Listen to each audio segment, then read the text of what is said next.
হযরত সুলাইমান আলাইহিস সালাম বিলকিসের কাছে চিঠি পাঠাইলেন।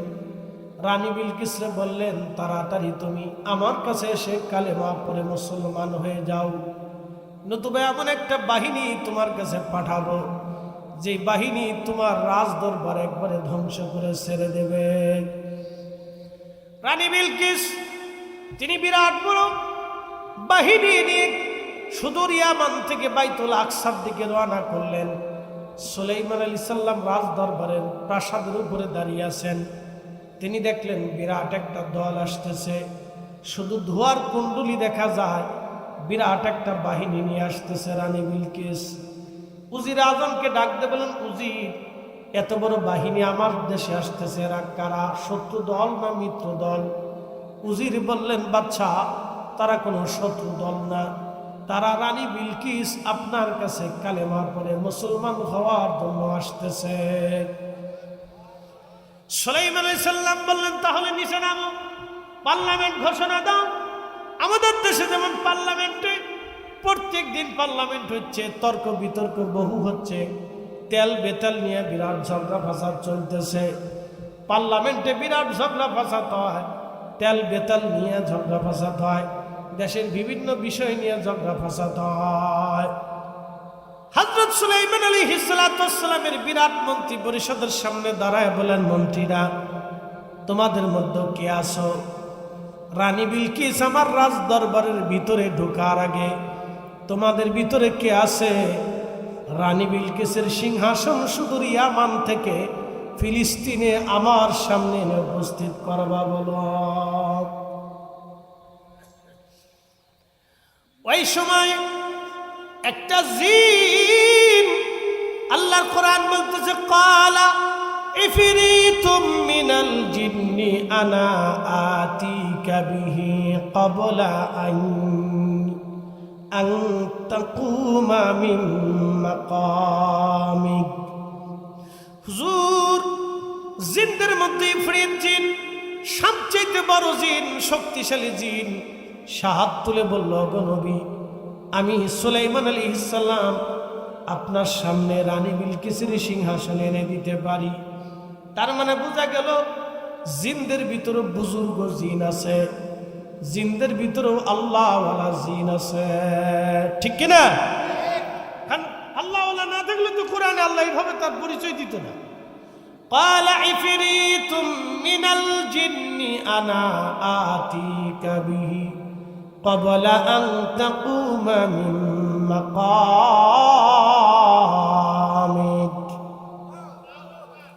ওগো নবী, আমি ইফরিত আপনার সামনে দাঁড়াইলাম, আমি পারি সুলাইমান আলাইহিস সালামের রাজ দরবারে রানী বিলকিসের সিংহাসন এনে দিতে পারি। তখন সুলাইমান ডাক দিয়ে বললেন, কত সময় লাগবে? বলে, আন তাকুমা মিন মাকামিক, আপনি বসে রয়েছেন, শুধু উঠে দাঁড়াবেন, বসা থেকে দাঁড়াবেন, এই সময়ের ভিতরে আমি রানী বিলকিসের সিংহাসন আপনার সামনে এনে দিতে পারি। একটা জবান বন্ধ থাকবে না, জোরে বলেন আল্লাহু আকবার। শুধু বসা থেকে দাঁড়াবেন, সরে যাবেন, শুধু বসা থেকে দাঁড়াবেন, এই সময়ের ভিতরে আমি রানী বিলকিসের সিংহাসন আপনার সামনে নিয়ে আসতে পারি। সুলাইমান আলাইহিস সালাম বললেন, না, আরো কম সময়ের ভিতরে কে পারো? তখন আল্লাহ বলেন, ক্বালাল্লাযী ইনদাহু ইলমুম মিনাল কিতাব, আমি যারে কিতাবের জ্ঞান দিয়েছিলাম, কিতাবের জ্ঞান। আমার দিকে তাকান, কিসের জ্ঞান? জোরে না, আরো জোরে বুঝাই। রাত বেশি দিয়ে জন্য প্রশ্ন করতেছি, রাত বেশি ঘুম, ওয়াজ বুঝবেন না, সকালবেলা ঘুম বুঝবেন কি ওয়াজ করলো, শেষ। ফরিদের সামনে আনলাম, কি ওয়াজ করলো? আপনি তো অর্ধেক ঘুমাইছেন, অর্ধেক চাই রয়েছেন, এটা তো আপনার রুশ নাই। ভালো করে বুঝে যান, কিতাবের জ্ঞান। একসাথে বলেন, কিসের জ্ঞান? কিতাবের দুই ধরনের জ্ঞান, একটা ইলমে জাহির আর একটা ইলমে বাতিন। ইলমে জাহির হলো আলিফ বা তা সা জিম হা খা, ইলমে জাহির হলো আলিফ লাম মিম, আলিফ লাম মিম। যালিকাল কিতাবু লা রাইবা ফীহি হুদাল লিল মুত্তাকিন الذين يؤمنون بالغيب ويقيمون الصلاة ومما رزقناهم ينفقون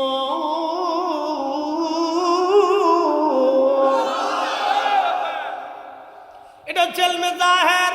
আর ইলমে বাতিন হলো আলিফ লাম মিম ইয়াসিন তাহা আলিফ লাম রা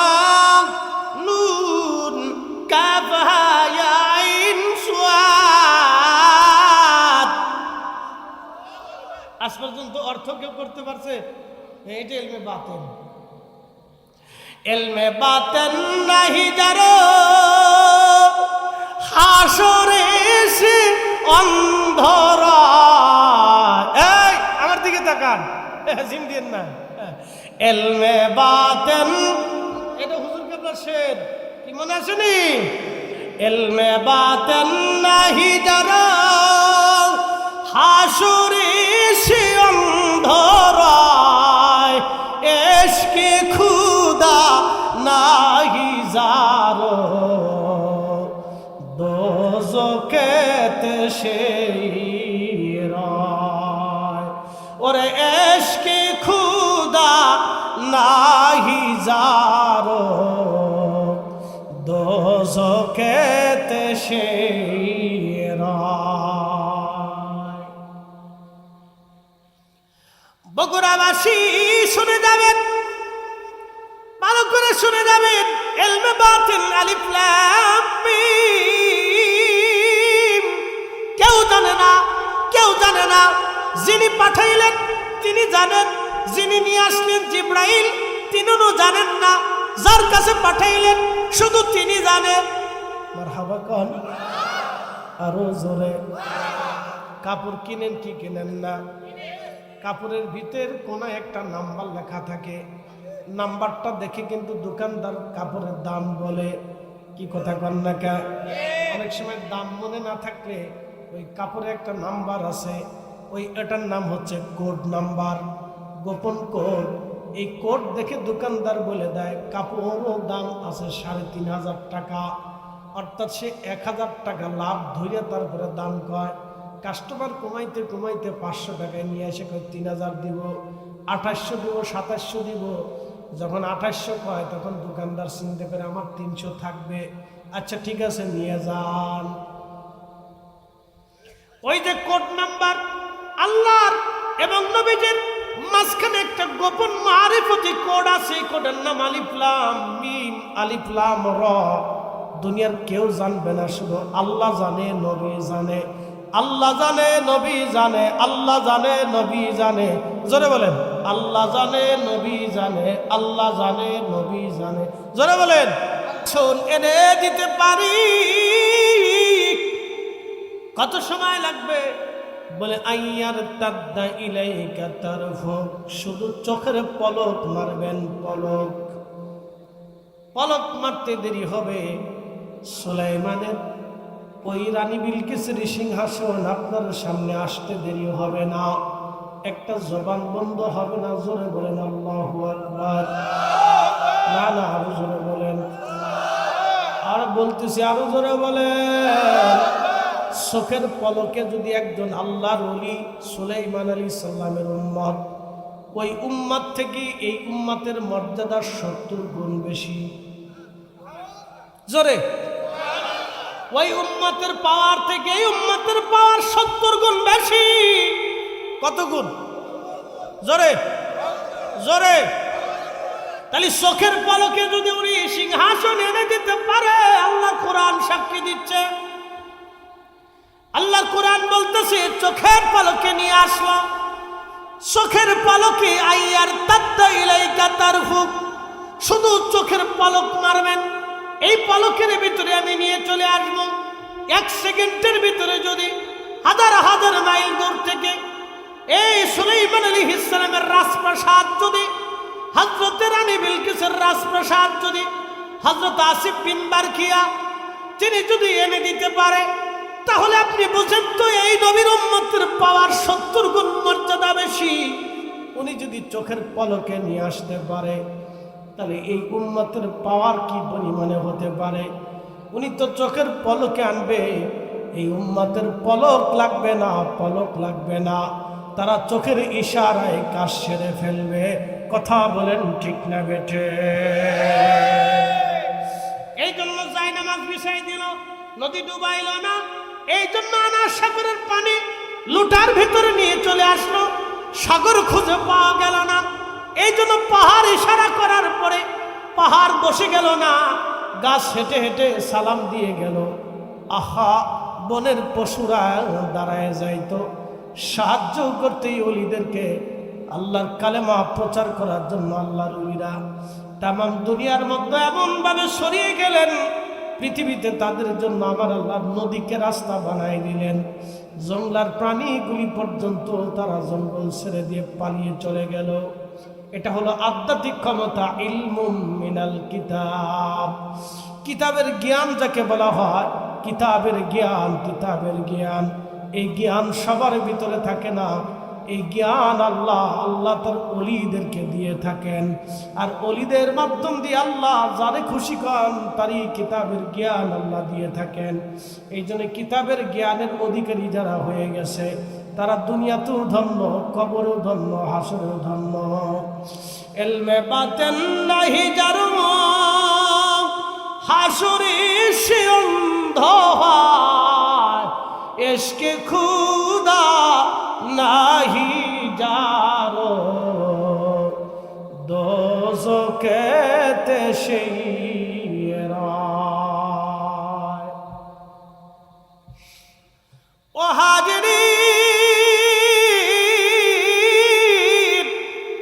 বগুড়াবাসী সুলাইমান আলাইহিস সালাম দেখলেন তার সামনে বিরাট রাজ সিংহাসন পড়ে আছে।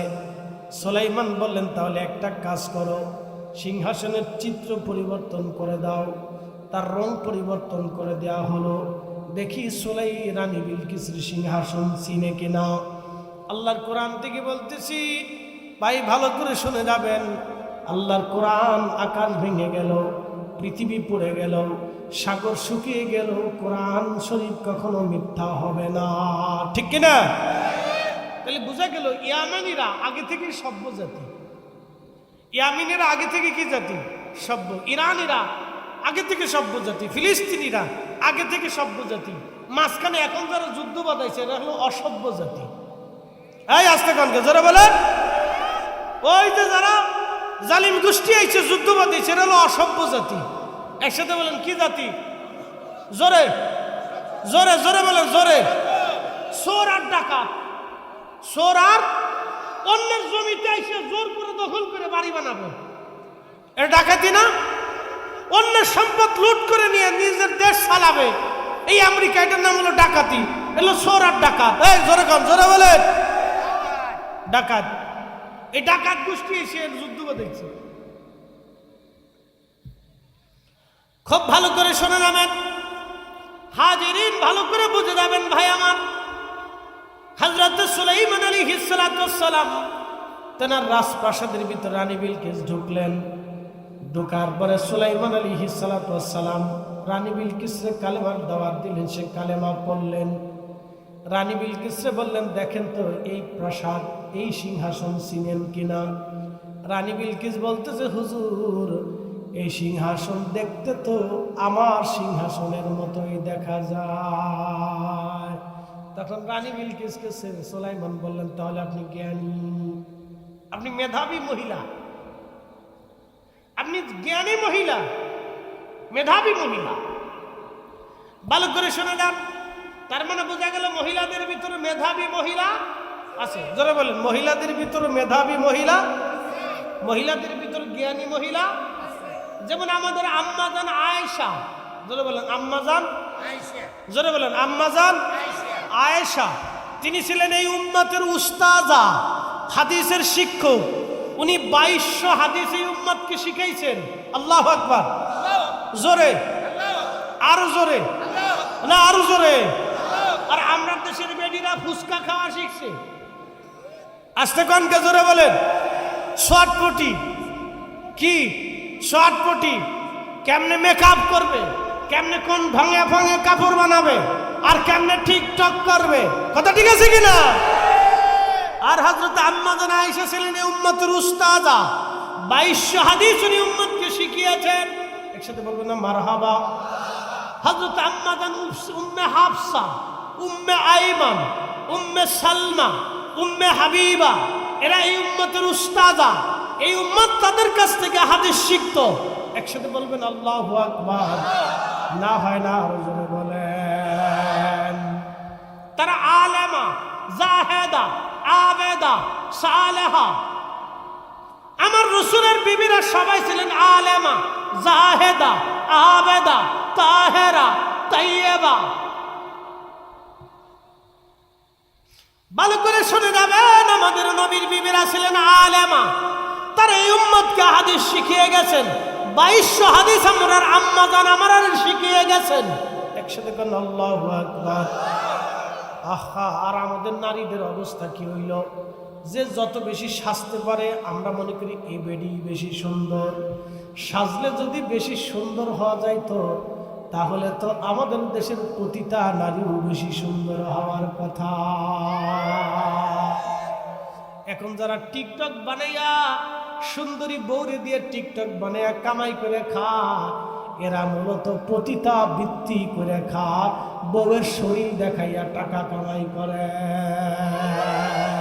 এই আস্তে কোনটা জোরে বলে, বউয়ের শরীর দেখায় টাকা কামাই করে, মাইয়ের শরীর দেখায় টাকা কামাই করে, বোনের শরীর দেখায় টাকা কামাই করে, আর বেডি নিজের শরীর দেখাইয়া তারপরে টাকা কামাই করে। শুয়োরের গোশত যেমন হারাম, ওট টাকার গরুর গোশত এরকম হারাম। কুত্তার গোশত যেমন হারাম, ওই সুদখোরের টাকা এরকম হারাম। ডাক্তার ইউনূসের টাকা এরকম হারাম। ও আন্তর্জাতিক সুদখোর, দেশটারে আমেরিকার কাছে বিক্রি করে থুয়ে গেছে। ওই এমন চুক্তি করে থুয়ে গেছে যে চুক্তি করার কারণে আজকে আমরা রাশিয়ার থেকে তেল কিনতে পারিনি, আমেরিকার অনুমতি লাগে। বুঝতে পারছেন? বুঝবেন আর কয়েকদিন পরে বুঝবেন। তো খুব মনোযোগ দিয়ে, সুদখোরের টাকা ওইরকম হারাম, ঘুষখোরের টাকা ওইরকম হারাম। এই আস্তে কনকে জোরে বলেন। কুত্তার গোশত যেমন হারাম, ঘুষখোরের টাকা দিয়ে খাসির গোশত ওইরকম হারাম। জোরে কন, জোরে জোরে জোরে। পতিতা বিক্রি করে টাকা কামাই করা যেমন হারাম, সুদখোরের টাকা ওইরকম হারাম। জোরে বলেন। কিন্তু আমরা পতিতাদেরকে ঘৃণা করি, সুদখোরের ঘৃণা করি না। আবার মসজিদের বিরাট বড় সভাপতি বানাই নিচ্ছে, অনেক মসজিদের সভাপতি আছে। আমার ঢাকার এক মসজিদের সভাপতি এরকম মসজিদের টিয়া চুরি করে খাইত। আমার মসজিদের সভাপতি, আমার হাউজিংয়ের আগে যারা ছিল ঠিক কইতা, সভাপতি টাকা চুরি করে, মসজিদের মাইকের টাকা চুরি করে খাই নিচ্ছে। কি চুরি চুরে, এরা বাংলাদেশের অর্থমন্ত্রী বানাই দিলে কি অবস্থা হবে বুঝেন আপনি। আর যদি জ্বালানি মন্ত্রী বানাই দেয় তাহলে ওই অক্টেন ও একাই গিলে খেয়ে ফেলবে। অক্টেনও খাবে, পাম্পু খাবে, যা আছে ডিজেল মিজেল কেরোসিন সবও খেয়ে ফেলবে। ওর ফ্যাট পড়বে না, না ফ্যাট পড়বে না, সব খেয়ে ফেলবে। চলবে না? আর একটু চলুক নাকি বলেন? 1.5 ঘন্টা হয়ে গেছে, চলবে নি? তাহলে একসাথে বলেন আল্লাহু আকবার। না বেশি রাত চালাইতেছি না, ভয় নেই, কষ্ট দেব না। মূল আলোচনা সারা রাত চলবে। তাহলে নারে থাকবে, নারে রিসালাত। আচ্ছা, ইমাম হোসেন কি শহীদ হয়েছিল এই কারণে যে উম্মত চুরি করবে, ডাকাতি করবে, খুন খারাই করবে, উম্মতের মহিলারা টিকটক বানাইয়া বেডে বেডে শরীর দেখায় দেখায় নিচে নিচে টাকা কামাবে। এই জন্য ইমাম হোসেন শহীদ হয়েছিলেন। এই জন্য আল্লাহ রসুলের উহুদের দন্ত মোবারক এই জন্য শহীদ হয়েছিল। আম্মা জানরা এই জন্য দিনের পর দিন রাতের পর রাত না খেয়ে হাদিস বর্ণনা করেছিলেন। এজন্যই কি ওলি আল্লাহরা না খেয়ে খেয়ে গাছের পাতাকে সারা জীবন কাটায় দিনের দাওয়াত দিয়েছিলেন। এজন্যই কি শাহাদ আলী নিয়ামনি মুজাদ্দিদি জায়নামাজ বিছায় নদী পার হয়েছিলেন। এজন্যই কি ওই যে বগুড়ার এই কি বলে জমিদারদের সাথে জিহাদ করে আল্লাহর ওলি এখানে এই যে আপনার মুকামতলায় ঘুমিয়ে আছেন, তিনারা কি এই জন্য জিহাদ করেছিলেন? এই জন্য কি রাজশাহীতে শাহজাদপুরে আল্লাহর ওলিরা ঘুমিয়েছেন? এই জন্য ওলিরা এই জন্য আসেন নাই। তারা যুদ্ধ করেছেন, জিহাদ করেছেন, শহীদ হয়েছেন, পথ অতিক্রম করেছেন, না খেয়ে রাস্তায় ঘুরেছেন, বছরের পর বছর কালেমার দাওয়াত দিয়েছেন। কথা বলেন ঠিক না বেঠিক? কিন্তু দুঃখের বিষয়, এই উম্মত আজকে টিকটকের উম্মত হয়ে গেছে। বিরাট টিকটকার, বাপরে বাপ, নাম দিয়েছে টিকটকার। বেডিও নাচে, বাপও নাচে, মাইয়েও নাচে, স্বামীও নাচে, বউ নাচে, পুরো শতা। তুই ভিক্ষা করে খা, তুই এটা করিস না। কি কথা কি খারাপ করছি ভাই? তুই বউরে নাচাই আর টাকা কামাইস না, তুই ভিক্ষা করে খা। ভিক্ষা খা, তুই ভিক্ষা করে খা, এগুলো করে কামাই করিস না, এগুলো হারাম টাকা।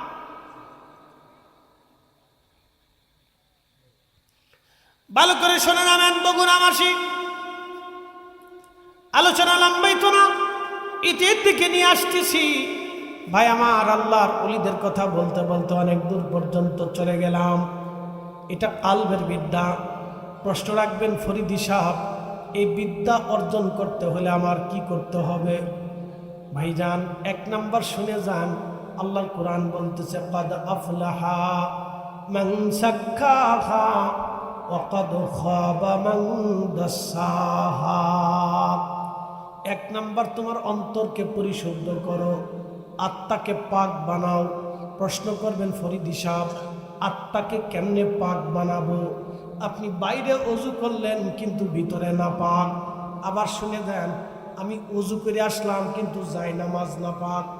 আমি ওযু করে নামাজে দাঁড়াইলাম কিন্তু যাই নামাজ না পাক, নামাজ হবে?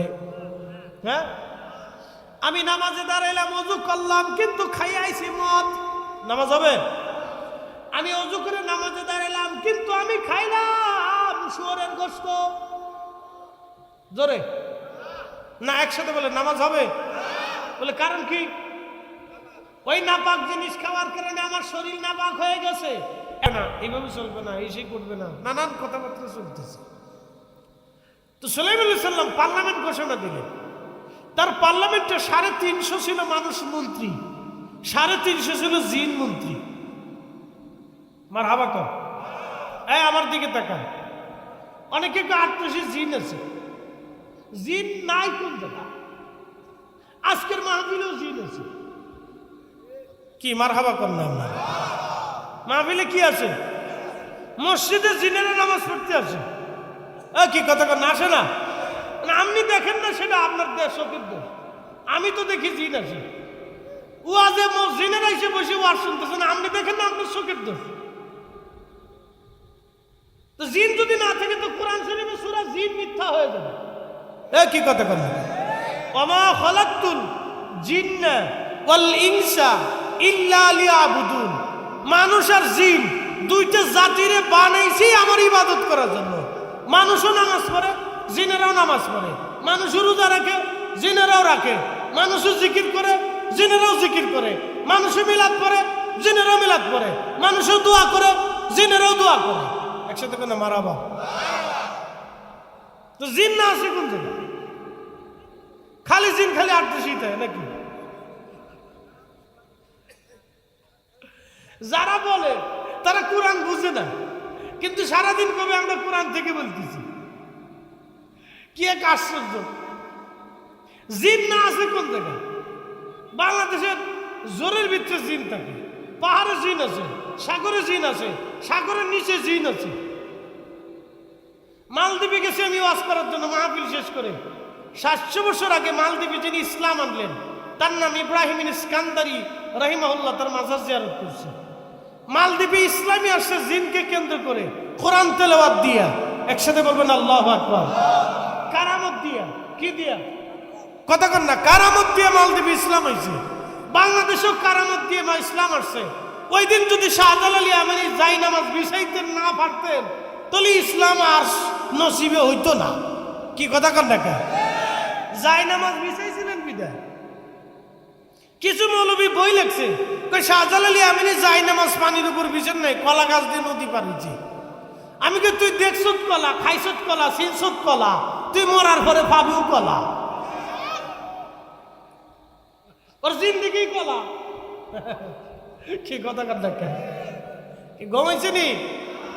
আসা স্বাভাবিক, রাত তো বেশি, 12টা বাজতেছে, বাইজে গেছে। এত সময় দুয়ার শেষ হওয়ার কথা, কিন্তু দিছেন মেলা রাত্রে, আমার কিছু করার নেই। আর একটু আগে আমি আসে তো শীতে শুয়ে দিয়েছি। আমি কিন্তু রওনা ঠিক মতো দিছি বাসার থেকে, আমি জানি টার্গেট মতো চলে আসছি, কিন্তু আপনারা দিছেন আমার পরে, আমার কিন্তু দোষ নেই।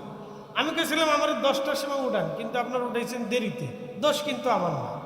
এনে আপনাদের জিম টিম আইছে, সারাদিন কাজ করেন, পরিশ্রম করেন, আপনারা মাঠে ঘাটে কাজ করেন, ব্যবসা বাণিজ্য করেন, দৌড়াদৌড়ি করেন, ঘুম আসাটা স্বাভাবিক। আমি জোর করে আপনার ঘুম ঠেকাইতে পারবো না, কারণ মানুষ দুর্বল হলে ঘুম আসবেই। আর মাহফিল আসলে ঘুম এমনিও বেশি আসে, এটা রহমতের জায়গা। কথা ঠিক আছে নি? একসাথে কোন আল্লাহু আকবার, নারে তাকবীর, নারে রিসালাত, তরিকা নকশবন্দিয়া মুজাদ্দিদিয়া, সত্য তরিকা, সত্য তরিকা, পবিত্র আজিমেশন ইসলামী জলসা, নারে তাকবীর। একটু জাগি জুগি না দিলে তো সে তো নইত না। আর তাবারও গেলে পোটলা পাটলা নিয়ে আসেন, কারণ এটার গিরান লাগলে শরীরে একটু জোশ আসবে, এটা স্বাভাবিক। কারণ এই খাবার যেটা খাবেন এটা হলো দেহের খোরাক, আর এখন যেটা নিচ্ছেন এটা রুহের খোরাক। আল্লাহু আকবার। এই জন্য খাজা বাবা 30 বছর ধরে রুহের খোরাক দিছে, দেহের খোরাক দেয় না। বুঝেন নাই? বুঝাই, হুজুর ওলি হইছে 30 বছর পীরের দরবারে থেকে দেহের খোরাক দেয় নাই, খালি রুহের খোরাক দিছে, দেহের খোরাক দেয় নাই। 30 বছর খাবার ছিল এক বেলা অর্ধ চামচ, দেহের খোরাকি না, শুধু রুহের খোরাকি দিছে। ওই সময় দেহরে মুর্দা বানাইয়া রুহুরে জিন্দা বানাই দিছে। এই জন্য ওনার চোখের সামনে দাঁড়াইলে হুজুর কেবলা বলে দিত, এই আস্তে কান কে জোরে বলেন। আর আমরা দেই হলো দেহের খোরাক। আসার সময় তো খাওয়াইছেন 6 পদের তরকারি, খাবার পারি না, তারপরে জোর করে দেয়। আমি না খাবো না, তারপরে জোর করে দেখে খান, রাঁধছি তো আপনার লাগে। বুঝতে পারছেন? বালা বালা খাইয়া আমরা দেহ তাজা হয়েছে, কিন্তু রুহু মরে গেছে। আস্তে কানকে জোরে বলেন, কি মরে গেছে? আমরা দিয়ে পেলাম, আপনাদের দিয়ে পেলি সে যে আপনারা সেত পেন, তাহলে আমরা দিয়ে পেলাম, এই যে আপনারা খুশি হয়েছেন যে যাক হুজুররা হুজুর করে মারতেছে, আপনারা তো খুব মনোযোগ দেন। হুজুর কেবলা 30 বছর দেশে রুহের খোরাক, দেহের খোরাক দেন না। এই জন্যই মুরিদ সামনে যে দাঁড়াইলেই ওনার রুহের রাডারে ধরা পড়তো কি জন্য আসছে। আর জবান দিয়ে কোনো কথা বলে দিলে আল্লাহর পক্ষ থেকে বলতে দেরি হইতো, সহিহ বুখারীর ভাষায় আল্লাহ সাহায্য আসতে দেরি হতো না। একসাথে বলবেন না মারহাবা, নারে তাকবীর, নারে রিসালাত। পাওয়ার আসেনি? কথা কোন পাওয়ার আসেনি? পাওয়ার আসেনি? এটা কিসের পাওয়ার? রুহের পাওয়ার। ওই যে বলছিলাম আসল ইঞ্জিন এটা। সবক তো আপনারা কালবে দিয়ে দিছে, কিন্তু সবক কালবে দেওয়ার পরে ধরে রাখতে পারেন নাই। সবক কিন্তু দিছিল ঠিকই, যাদেরকে এখানে সবক দেওয়া লোক কে কে আছেন হাত উঁচা করেন তো। কালবে সবক কে কে দিছে? হুজুর কেবলা কে কে কার কালবে আঙ্গুল দিছিল, এই হাত উঁচা করেন না। আবার আবার বলতেছি, বুঝাই দিই, হুজুর কেবলা নিজের শাহাদাত আঙ্গুল কার কালবের এখানে সোয়া দিয়ে তরিকা দিছে, এরকম একজন লোক হাত বাড়ান। আবার বলি, বুঝে হাত বাড়েন, কার কালবের এইখানে ধৈর্য হুজুর কেবলা মুরিদ বানাইছে, সবক দিছে, সে হাত বাড়ান। দেখি কয়জন আছে আপনাদের এলাকায়? 1 জন, 2 জন, 3 জন, 4 জন, 5 জন, 6 জন, 7 জন, 8 জন। 8 জন পাওয়া গেছে। একসাথে কেন মারহাবা। আমরা সবাই মুরিদ, কিন্তু ওনাদেরকে সবক দিছিল কালবে। কোন জায়গা দিছে? কালবে দিছে। এইভাবে আঙ্গুল ধরে দিছিল নাকি? আঙ্গুল ধরে দিছে না? এইভাবে ধরে দিছে, এখানে ধরিয়া তারপর সবক দিছে, মুরিদ বানাইছে। এটা আসল ইঞ্জিন। এই ইঞ্জিনটারে আমরা শেষ করে ফেলছি, এটা মুর্দা। এশকের গভীর তথ্য যদি রে জানিতে চাও, প্রেমের গভীর তত্ত্ব যদি রে বুঝিতে চাও, ওরে কামেলের